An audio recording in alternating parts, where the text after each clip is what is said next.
AGVR creations YouTube channel ఆదరిస్తున్న మీ అందరికీ నమస్కారం అండి.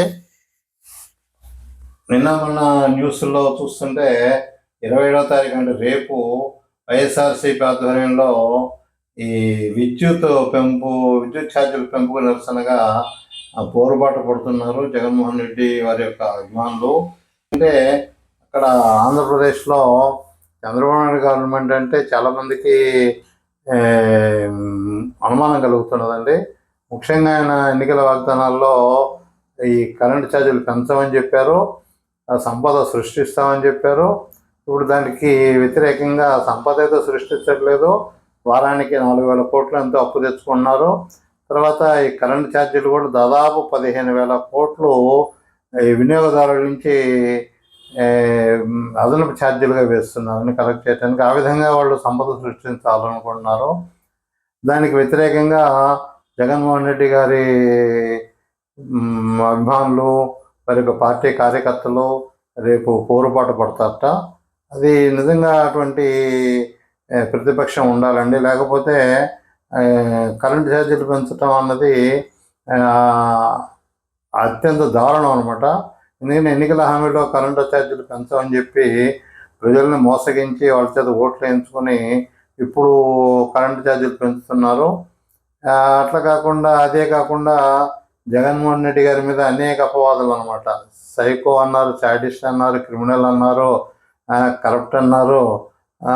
మరి ఏది కూడా రుజువు కాలేదు, ఏది కూడా రుజువు చేయలేకపోతున్నారు, జైల్లో పెట్టించలేకపోతున్నారు. అంటే ప్రజలు అర్థం చేసుకున్నారు. అందువల్ల ఏంటంటే ప్రజల్లో బాగా సానుభూతి పెరిగిపోయిందండి. మీరు కూడా చూసే ఉంటారు. ఆయన కడప జిల్లాలో రామాలయం స్టార్ట్ చేసినప్పుడు కానీ, తర్వాత పులివెందుల వాళ్ళ ఇంటికి వెళ్ళినప్పుడు ఆ పర్యటనలో కానీ, కడప జిల్లా పర్యటనలో కానీ విపరీతమైన అభిమానులు వస్తున్నారనమాట. వేల సంఖ్యలో అభిమానులు వచ్చి ఆయన కలుస్తున్నారు. అంటే ప్రతిపక్షంలో ఉన్నా కూడా అనమాట. అంటే వాళ్ళలో ఒక ఇది వచ్చేసింది అనమాట. అయ్యో మేము తప్పు చేసామని భావన కలిగింది. జగన్మోహన్ రెడ్డి గారిని ఓడించే తప్పు చేశాము. మొదటి నుంచి మా ఛానల్లో అదే చెప్తున్నది. ఎందుకంటే జగన్మోహన్ రెడ్డి పేదల నాయకుడు అండి. అన్నీ కూడా సంక్షేమ పథకాలు కూడా చాలా బాగా ఇంప్లిమెంట్ చేశారు. మేము కూడా దాన్ని చూసి ఇంప్రెస్ అయ్యామన్నమాట. అంటే తన పార్టీ వాడ వేరే పార్టీ వాడ అని చూసుకోకుండా అందరికీ కూడా ఆయన సంక్షేమ పథకాలు ఇంట్లోకే పంపించేసేసారనమాట. ఇప్పుడు కొంచెం ఏంటంటే కుల మతాల ప్రసక్తి ఎక్కువైపోయింది. అంటే బలానా కులం వాడైతే వాడికి శిక్ష కూడా పడకుండా చేస్తున్నారు. మొన్న పవన్ కళ్యాణ్ గారు కూడా హోమ్ మినిస్టర్ మీద కోపగించుకున్నారు కదా, మనకు ఆ విషయం తెలిసిందే. అట్లా ఏంటంటే ఈ చంద్రబాబు గారి హయాంలో ఈ కులం యొక్క ప్రాతినిధ్యం బాగా పెరిగిపోయింది. అందులో వాళ్ళ పార్టీలోనే ఇతర కులాల వాళ్ళు కొంచెం అసహనంగా ఉన్నారు. మీ అందరికీ తెలిసిన విషయమే, అంత డీప్గా పోదలుచుకోలేదు. మేము అనుకున్నది ఏంటంటే కనీసం ముఖ్యమంత్రిగా చంద్రబాబు గారు దిగిపోయి లోకేష్ బాబు గారిని ఇస్తారనుకున్నాను. ఎందుకంటే చంద్రబాబు గారి పరిపాలన మేము నా సర్వీసులో చాలా సంవత్సరాలు చూశానమాట. ఆయన ఏది కూడా చెప్పింది చేయరు అనమాట. ఎప్పుడు కూడా విజువల్స్ సృష్టిస్తుంటారు. అంటే డిజిటల్ మీడియా బాగా వాడతారనమాట. గ్రాఫిక్స్ సింగపూర్ తెస్తాను, అది తెస్తాను, ఇది తెస్తాను ప్రతి 5 సంవత్సరాలుగా అని చెప్తూనే ఉంటారు. ఆయనకి ఏంటంటే ప్రజలను ఎట్లా మభ్యపెట్టాలి బాగా తెలుసు. కనీసం లోకేష్ బాబు గారు అన్నా వస్తే ఆయన ఏమన్నా పరిపాలనలో మార్పు తెస్తారేమో అనుకున్నాము. ఎందుకంటే యువకుల్లో ఆ రక్తం ఉంటుందన్నమాట. ఈ మాలాంటి వాళ్ళకంటే ఏదో చేయాలనుకుంటే ఏది చేయలేమని మీకు తెలుసు. 60 దాటిన మనుషులకే ఓపికలు ఉండవు, ఏదో చేద్దామని ఆశపడుతుంటారు. మోడీ గారు లాంటి వాళ్ళు అయితే చేస్తుంటారు, కానీ అది ఈయన ఎంతవరకు చేస్తారో చూడాలి. చెప్పిన వాగ్దానం ఏది నిలబెట్టుకోలేదు. ఇప్పటికే విద్యార్థులు కూడా ఇబ్బంది పడుతున్నారు, రైతులు ఇబ్బంది పడుతున్నారు. మేము గుంటూరులో ఎంక్వైరీ కూడా చేసిన గ్యాస్ సిలిండర్లు కూడా కొన్ని ప్రాంతాల్లో ఉచితంగా ఇవ్వట్లేదు. కొన్ని పార్టీల వాళ్ళకే వాళ్ళ పార్టీల వాళ్ళకి ఇస్తున్నారు అనమాట. ఇవన్నీ కూడా ఏంటంటే మేము చెప్తే తెలుగు తమ్ముళ్ళ కోపం వచ్చి మా వీడియోల మీద అసభ్యకరమైన కామెంట్స్ పెడుతున్నారు. అంటే మేము చెప్పేది వాస్తవం అన్నమాట. ఇచ్చిన వాగ్దానాల్లో ఒక్క పెన్షన్లో అనేది తప్పితే మిగతా ఎక్కడ కూడా ఆయన అమలుపరచలేకపోతున్నారు. కారణం ఏదైనా కానీ కేంద్రం నుంచి నిధులు వచ్చినా రాకపోయినా ఆయన చేస్తాను సంపద సృష్టిస్తానన్నారు, చేయలేకపోతున్నారు. రేపు విద్యుత్ ఛార్జీలు పెంచడానికి రెడీ అయ్యారు కాబట్టి ఈ జగన్మోహన్ రెడ్డి గారి పోరుబాట సక్సెస్ఫుల్ కావాలని, అట్లాగే ఈ ప్రభుత్వానికి ఉన్న కరెంట్ ఛార్జీలు పెంచే ఆలోచన మానుకుని కరెంట్ ఛార్జీలు పెంచకుండా ఉండాలని మా ఛానల్ కోరుకుంటున్నది. అలాగే జగన్మోహన్ రెడ్డి గారి అభిమానులు నిరాశ చెందాల్సిన అవసరం లేదు. ఎందుకంటే ఆంధ్రలో ఎవరిని అడిగినా ఏం చెప్తారంటే మనకు నెక్స్ట్ సీఎం ఛాన్సెస్ ఎవరికి ఉన్నాయంటే ఫస్ట్ ఏమో జగన్మోహన్ రెడ్డి గారికి, తర్వాత ఏమో పవన్ కళ్యాణ్కి.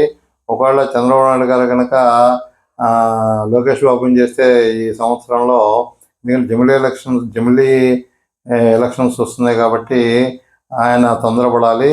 ఇక్కడ తెలంగాణలో కేసీఆర్ గారు కూడా అదే అనుకున్నారు.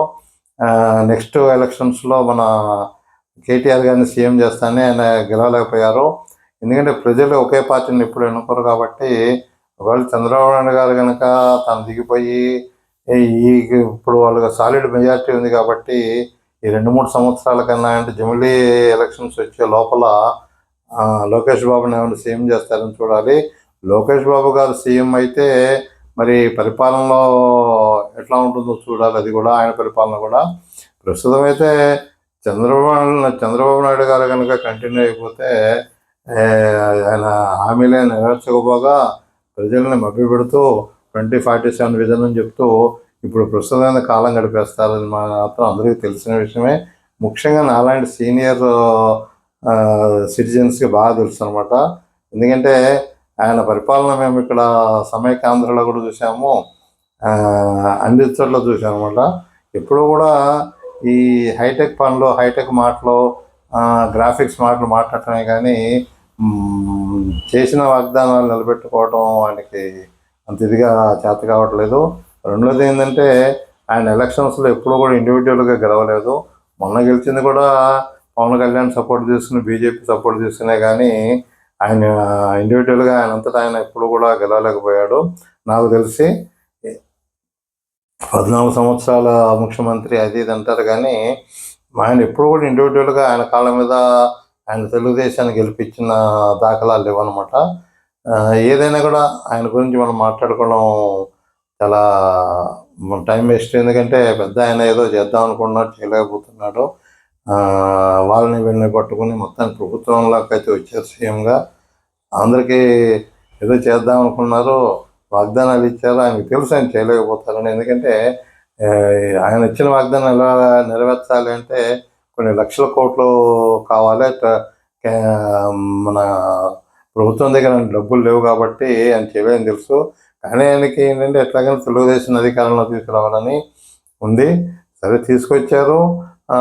ఆయన కూడా కేసీఆర్ చేసిన తప్పే చేయకుండా ఈ 3 సంవత్సరాలకైనా కూడా లోకేష్ బాబుని సీఎం చేస్తే మరి పరిపాలనలో మార్పు వచ్చి ప్రజల్లో కూడా తెలుగుదేశం మీద సానుభూతి పెరగచ్చు. ఎందుకంటే ప్రజలంతా కూడా ఈ 6 నెలల్లో చాలా వెక్స్ అయిపోయి ఉన్నారండి. ఎందుకంటే జగన్మోహన్ రెడ్డి గారు సంక్షేమ పథకాలు బాగా అప్లై చేశారు, బాగా ఇంప్లిమెంట్ చేశారు. ఈయనేమో చేయలేకపోతున్నారు. అంటే ఈయన చేసిన వాగ్దానాలు నిలబెట్టుకోలేకపోతున్నారు కాబట్టి ప్రజలు చాలా అసహనంగా ఉన్నారు. మరి ఆయన దిగిపోయి లోకేష్ బాబు గారికి 3 సంవత్సరాలు పగ్గాలు ఇస్తే మరి ఏమన్నా భవిష్యత్తులో తెలుగుదేశం ఉంటుందేమో మరి చూడాలి. లేకపోతే మాత్రము తెలుగుదేశం ఇండివిజువల్గా ఎప్పుడూ గెలవలేదు.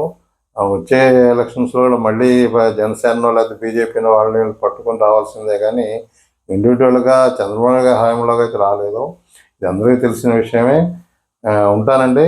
రేపటి నుంచి జరిగే జగన్మోహన్ రెడ్డి గారి పోరుబాట, ఏదైతే విద్యుత్ ఛార్జీల పెంపుకు వ్యతిరేకంగా చేస్తున్న పోరుబాట సక్సెస్ కావాలని, సక్సెస్ అవుతుందని ఆశిస్తూ, భావిస్తూ వైఎస్ఆర్సీపీకి శుభాకాంక్షలు తెలియజేస్తూ ఉంటామండి.